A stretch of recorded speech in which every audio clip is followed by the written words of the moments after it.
comprender las manifestaciones o repercusiones que puede tener a nivel del organismo. Entonces, tiene el hígado una función de síntesis proteica, principalmente ahí está la albúmina, de síntesis de factores de coagulación, ¿no? El tipo de protrombina, principalmente. También se encarga de la producción de triglicéridos, almacenamiento de glucógeno, ¿no? Que sirve como reserva, pero también sintetiza vitamina B12, hierro, cobre, ¿no? Como sustratos o sustancias que son necesarias.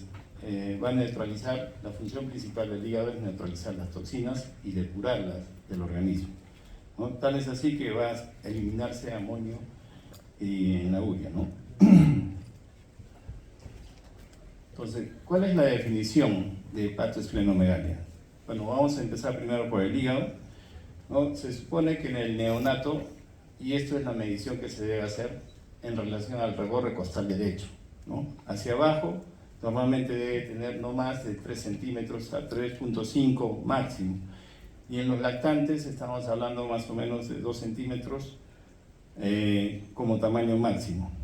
Hasta los 7 años 1 centímetro, y esto no en todos es palpable. Pero una hepatomegalia ya está definida según el rango de edad, ¿no? Y también eso es por el nivel de abajo, debajo del reborde costal derecho, pero hacia arriba es en base a la percusión, ¿no? Ustedes tienen que percutir una cierta matidez, ¿no? Que esto se puede determinar mejor con la medición por estudio de imágenes, con la ecografía, ¿no? Y esos son los rangos de medidas. También existe una falsa hepatomegalia o esplenomegalia, en los casos en los cuales el diafragma hace descender el hígado, ¿no? Como en el caso de neumotoras, donde hay atrapamiento aéreo, o cuadros de insuficiencia respiratoria. En los niños es muy frecuente los cuadros de síndrome obstructivo bronquial, y en los niños asmáticos, obviamente, ¿no? Cuando tienen un hábito asténico donde la conformación de la caja torácica es estrecha, o si no, que tienen el tórax excavado, ¿no? Un excavatum. También eso da la impresión de que el hígado es palpable justamente por la conformación anatómica. En cuanto a la etiología de la hepatoesplenomegalia, se definen 5 mecanismos especiales, ¿no? Que es lo que es inflamación, donde hay depósito excesivo o acumulación, es el segundo. Infiltración celular, donde ustedes pueden tener tanto la proliferación de células del mismo órgano o de otros tejidos, ¿no? Congestión del flujo sanguíneo y obstrucción biliar. En cuanto al mecanismo inflamatorio, acá estamos mencionando todo lo que es las enfermedades infecciosas. Ustedes ven a la cabeza ahí los virus, ¿no? Sea hepatitis A, B y C, entre otros. Bacterias, principalmente acá pueden encontrar ustedes lo que son fiebre tifoidea y brucelosis. Y lo que es parasitarias, acá no es frecuente, pero Calazar es una enfermedad que se encuentra más por la India, por el África, que es la fiebre negra que le mencionan, ¿no? Que es transmitida por un tipo de mosca del desierto, de la arena. Y hay otras que pueden también producir inflamación, en el caso de lo que es radiación, medicamentos. Hemos visto casos de hepatitis tóxicas por medicamentos. No todos las hacen, pero hay algunos que tienen esa idiosincrasia farmacológica.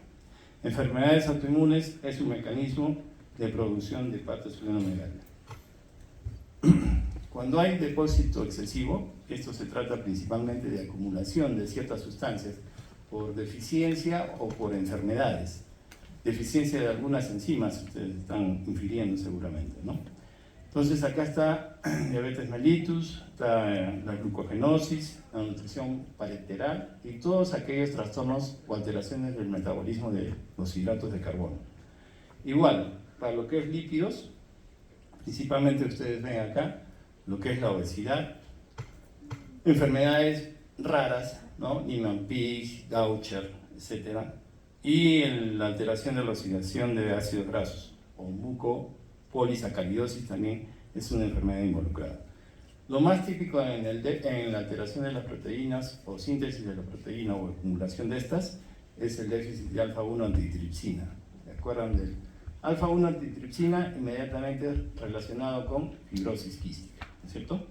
Metales, enfermedad de Wilson, donde hay una alteración en el metabolismo del cobre, una acumulación. Y esto da, obviamente, unos signos clínicos muy clásicos, como son los anillos de Kaiser-Fleischer en lo que es el ojo, ¿no? Hemocromatosis también, en algunos pacientes pueden presentar este problema. Y sobre todo los que son politransfundidos y tienen alguna alteración a nivel hepático, puede ocurrir esto. Como lo mencionaba, ¿no? Infiltración celular por la proliferación de las células del mismo hígado, ¿no? O cuando hay una proliferación de otros tejidos que tienen como manifestación la repercusión hepática, ¿no? Acá están tantos cuadros benignos como malignos, hepatoblastoma, hepatocarcinoma, ¿no? Malignos, hemangioma benigno, ¿no? Y otros cuadros medio raros o enfermedades hematológicas como hemofagocitosis, hematopoiesis extramedular, y también lo que son quistes, tanto parasitarios como los quistes congénitos esplénicos en algunos casos. En las causas extrahepáticas, ustedes están viendo bien definido ahí lo que son leucemias, linfomas y otros tumores, ¿no? Metástasis de qué? Puede ser neuroblastoma, el tumor de Wills, entre otros. Cuando hay una congestión del flujo vascular o flujo sanguíneo, también puede dar un agrandamiento del hígado. En este caso puede ser a nivel suprahepático o infrahepático, ¿no? La insuficiencia cardíaca, las pericarditis restrictivas, obstrucción de las venas suprahepáticas, lo que es la hipertensión portal, cirrosis, ¿no? O enfermedad veno-occlusiva también.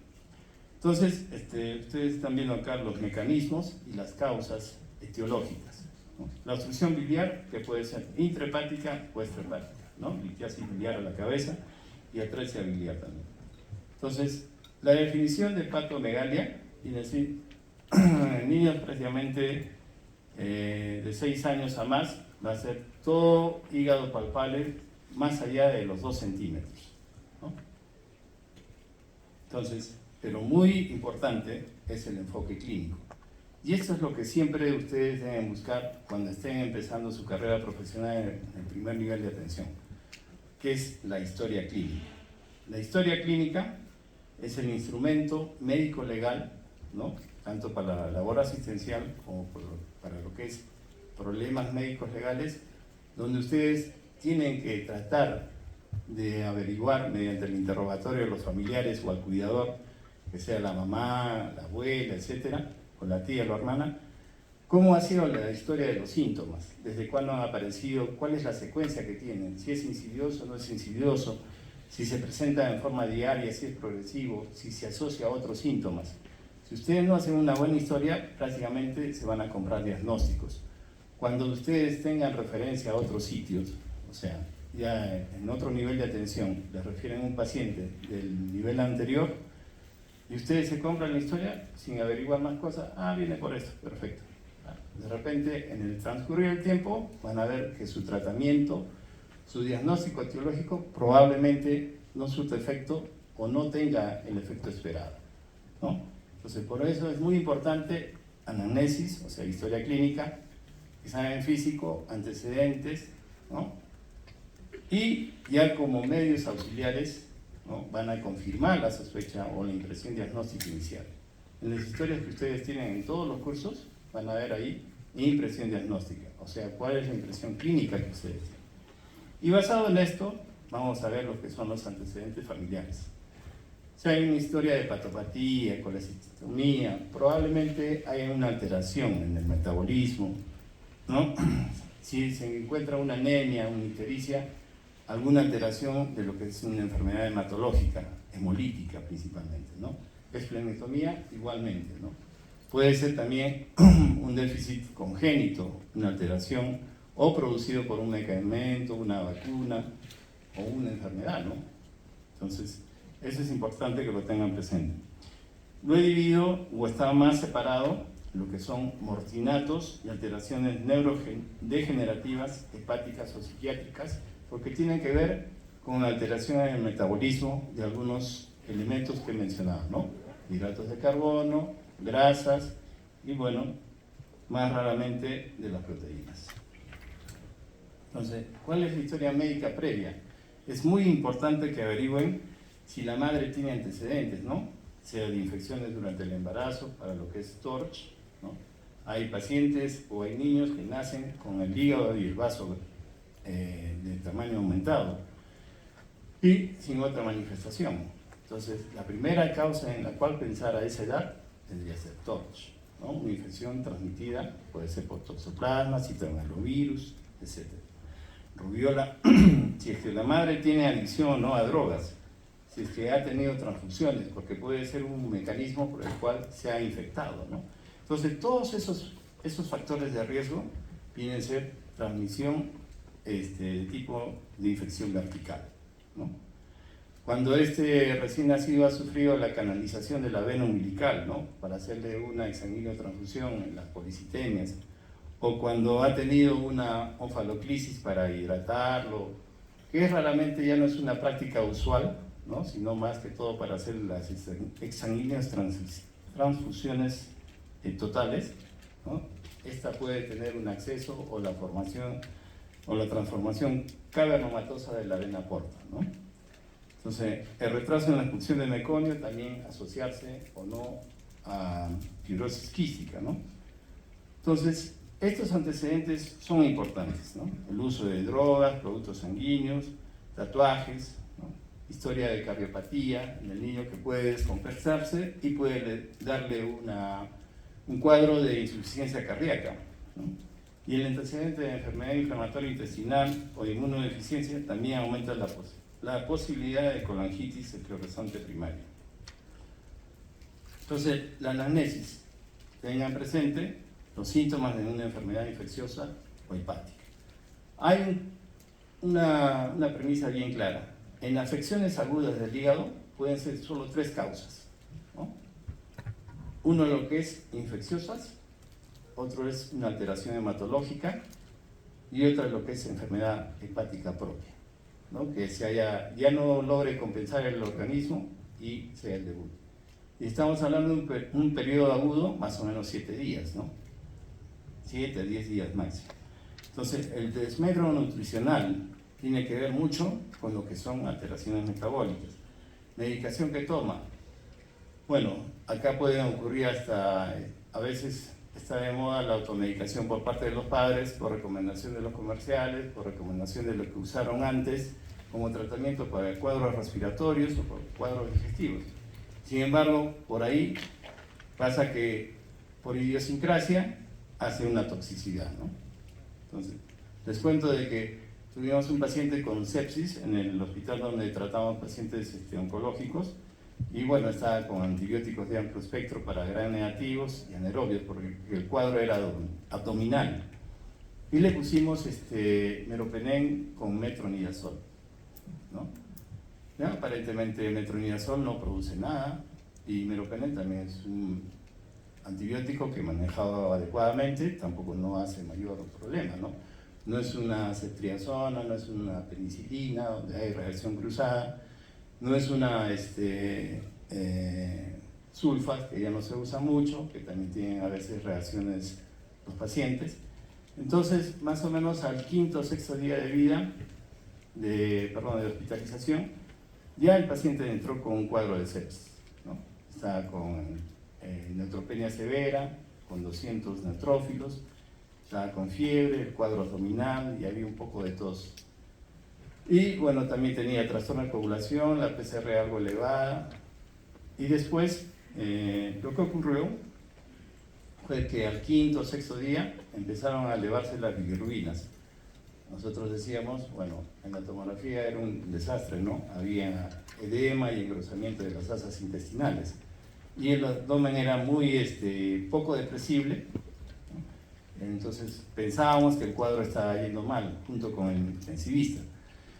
Y el lactato también se empezó a elevar, ¿no? Estaba en 6, el INR estaba en 2.2, entonces bien el cuadro bien descalabrante, ¿no?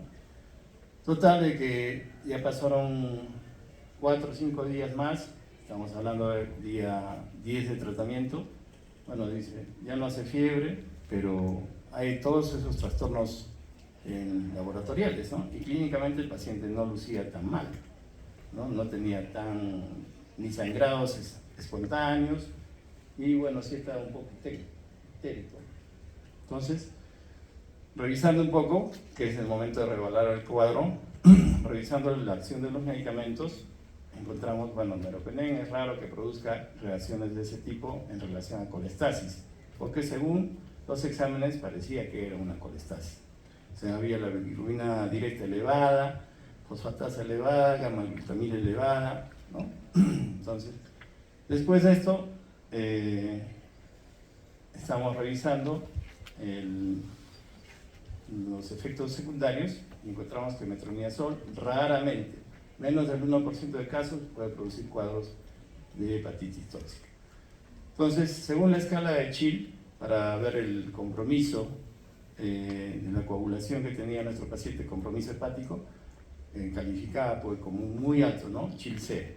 Entonces, decimos, bueno, en realidad no hay perforación de víscera hueca, entonces lo que podemos hacer es suspender, ¿no? Total, ya han pasado 10 días de tratamiento, suspendemos el metronidazol y progresivamente fue disminuyendo las bilirrubinas que habían llegado hasta 8, ¿no? Fueron bajando a predominio directo, obviamente, el INR también, en un lapso prácticamente de casi 3 semanas ha remitido el cuadro, ¿no? Eso como una anécdota en relación a este problema de hepatosplenomegalia. Viajes, ingesta de moluscos, generalmente está asociado con cuadros de hepatitis viral A. Toxinas ambientales, traumatismo, también se menciona. Etiologías por edades, entre las más importantes, ya les mencioné, están las infecciosas, en todas las edades, ¿no? Ya cuando son lactantes, bueno, ya cambia un poco el perfil, más es infiltración celular, al igual que en adolescentes, ¿no? En adolescentes es poca la proporción de cuadros de hepatitis viral que van a encontrar, ¿no? Porque generalmente lo tuvieron durante los primeros 8 o 10 años.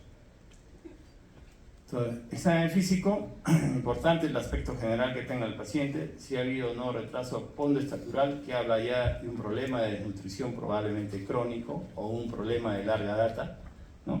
Si hay o no la presencia de ictericia, estamos hablando de descartar acá desde cuadros de anemias hemolíticas hasta cuadros de hepatitis tóxica, palidez, petequia, hematomas en relación a enfermedades hematológicas, principalmente leucemia, ¿no? Infección, linfanopatías, también relacionado a linfomas, características del hígado, si es que es nodular a la palpación, ¿no? Si es que tiene una superficie lisa, etcétera. Entonces nos podrá estar diciendo, junto a los estudios imagenológicos, si es que nuestra sospecha va por una cirrosis o no. Retardo de crecimiento también es una clave. Entonces, acá está justamente las características físicas de la hepatomegalia, ¿no? Si hay un aumento de la consistencia, cirrosis y tumores, ¿no? Disminución de la consistencia a la palpación, enfermedades de depósito, cambios bruscos de tamaño, bueno, generalmente está relacionado a cuadros de insuficiencia cardíaca congestiva y hepatitis fulminantes, dolor a la palpación, generalmente cuadros inflamatorios o congestión aguda, asimetría, entonces estamos frente principalmente a cuadros de tumores, quistes y abscesos, ¿no? Mecanismo de visceromegalia, bueno, ya se mencionó. Compromiso del sistema nervioso central. Acá hay una parte importante. Cuando este compromiso del sistema nervioso central en los cuadros de, digamos así, acompañados de crecimiento de visceromegalia, estamos hablando a edades tempranas, generalmente de enfermedad metabólica, ¿no? Hipoidosis o glucogenosis. Compromiso en niños que se puedan asociar a encefalopatía portal, tiene todo otro contexto, ¿no? De repente no van a tener las varices esofágicas que se mencionan en la hipertensión portal de los adultos, pero si es que es de larga data, sí pueden presentarlo, ¿no? Lo que sí va a haber es un poco de sangrado. Enfermedad de Wilson o síndrome de Reye. Síndrome de Reye se presentaba, ¿quién sabe con qué se presenta? Síndrome de Reye. Es una de las causas, es un cuadro de hepatitis digamos así, que cursa con insuficiencia hepática, con el trastorno de coagulación, que se presenta con el ácido acetil salicílico cuando está asociado a cuadros de varicela, ¿no? Entonces, por eso ya es uno de los motivos en los cuales no está indicado el ácido acetil salicílico. Hubo bastante mortalidad. Diagnóstico laboratorial, un hemograma siempre se ayuda para ver el perfil de las 3 series. Una bioquímica muy importante para determinar a qué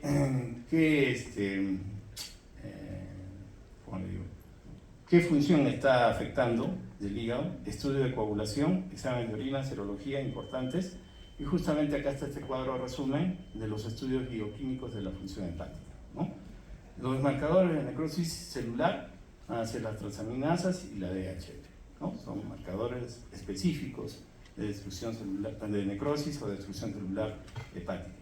Los de colestasis, bilirrubina directa, fosfatasa alcalina, gamma-glutamil, todavía se hacen, pero la 5-nucleotidasa no siempre está disponible y tampoco es muy sensible. Marcadores de transporte de iones orgánicos, ácidos biliares, que tampoco he visto que sea últimamente, y bilirrubina sí. Las síntesis proteicas, en los casos inclusive que aportan al diagnóstico de nutridos severos, ¿no? Que vendría a ser la albúmina sérica, factor de coagulación, lipoproteínas. Otros marcadores de funciones metabólicas, bueno, ya saben ustedes, marcadores de insuficiencia hepática, principalmente tiempo de protrombina y glucosa, ¿cierto? Okay. Entonces, diagnóstico por imagen, un estudio simple como la ecografía nos puede revelar, con Doppler sobre todo, es la prueba más útil, ¿no? Tomografías, resonancias se quedan para otro nivel, en el caso de que ya estamos pensando desde malformaciones hasta tumoraciones.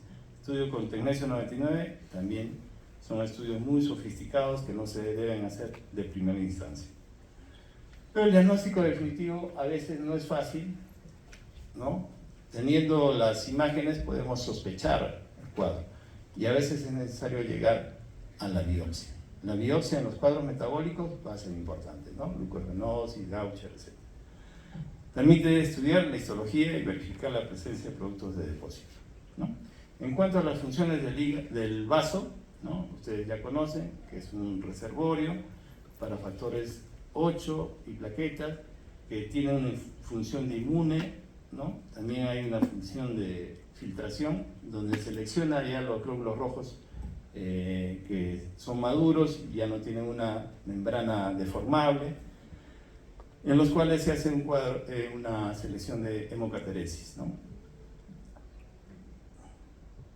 Una función de inmunidad que está cubierta principalmente por anticuerpos y fagocitosis, ¿no? Y la definición de esplenomegalia es todo crecimiento palpable mayor de 2 centímetros. También puede haber una falsa esplenomegalia. Hay que diferenciar estos cuadros de esplenomegalia de lo que es hiperesplenismo, donde se acompaña generalmente un aumento de la función del vaso con citopenias, con una bicitopenia o una pancitopenia, donde existe un aumento de la actividad de la médula ósea. Puede asociarse o no a esplenomegalia, ¿no?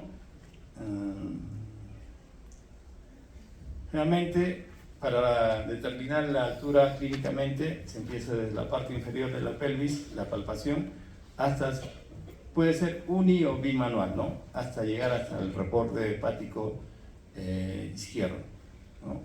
En los casos de leucemia amiloide crónica, no la aguda, se puede encontrar fácilmente vasos palpables de 6, 8, 10, 18 centímetros por debajo del reborde costal, ¿no? Es una de las características. Entonces, las causas más comunes pueden ser por causa infecciosa, por causas metabólicas, por neoplasias, que ya he mencionado alguna de ellas, que es frecuente, enfermedades metabólicas, al igual que la esplenomegalia, donde se acompaña, y cuadros de congestión. Acá sí es muy característico cuando existe hipertensión portal, que haya repercusión también a nivel de crecimiento del vaso. Y las enfermedades autoinmunes también son bastante frecuentes con crecimiento del vaso, ¿no? Pueden ser hematológicas, infecciosas parasitarias, con hipertensión portal y de causa hepatógena, o sea, donde se origina el problema, y de otras causas, ¿no?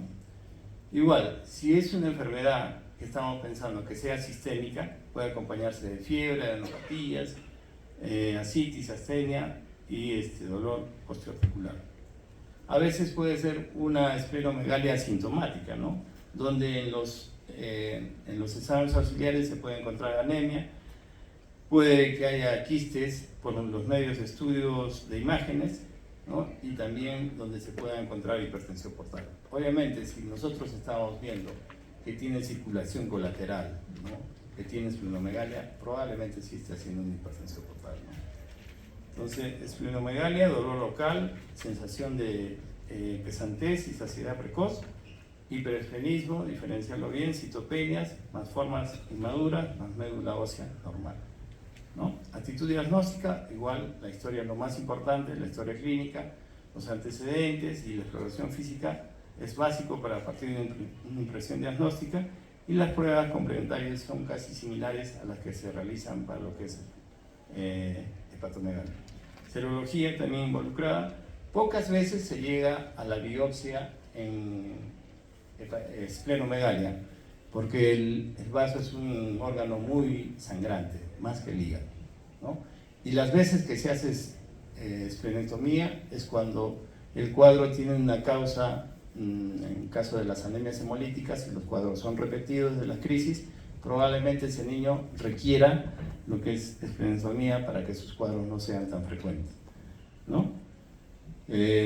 A veces en menores de 5 años es muy recomendable que sea la profilaxis, ¿no? Contra todos los organismos encapsulados, ¿no? Estamos hablando de neumococo, hemófilos influenza, etc.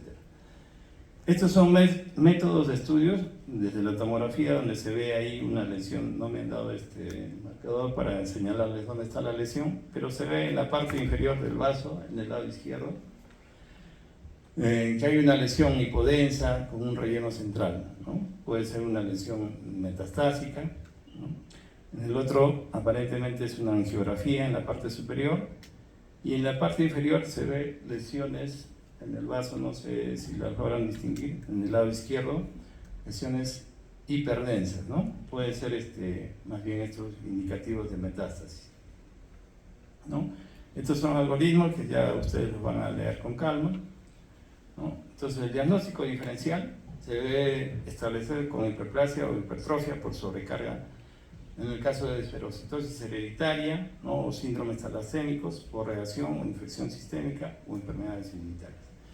Congestión pasiva, enfermedades infiltrantes, ya lo he mencionado, y se habla de una esplenomegalia masiva cuando tiene 8 centímetros por debajo del borde costal o pesa más de 1 kilo, ¿no? Diagnósticos diferenciales: conexiones mesentéricas alargadas, aumento del lóbulo hepático izquierdo, que haya vasos accesorios, quistes esplénicos, conocidas también como pseudoesplenomegalia.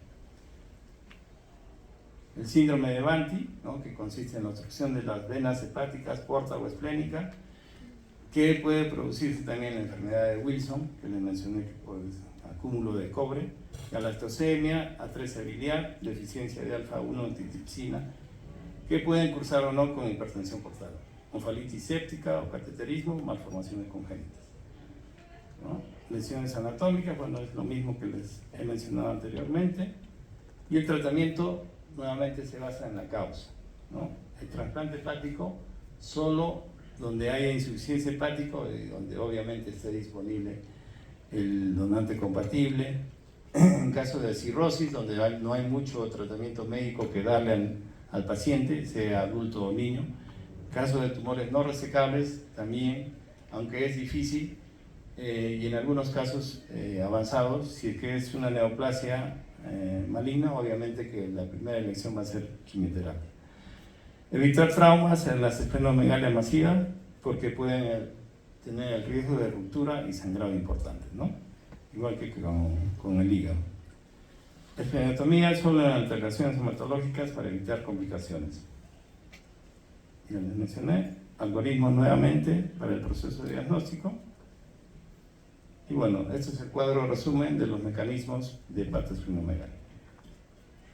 Eso sería todo, jóvenes. No sé si hay alguna pregunta.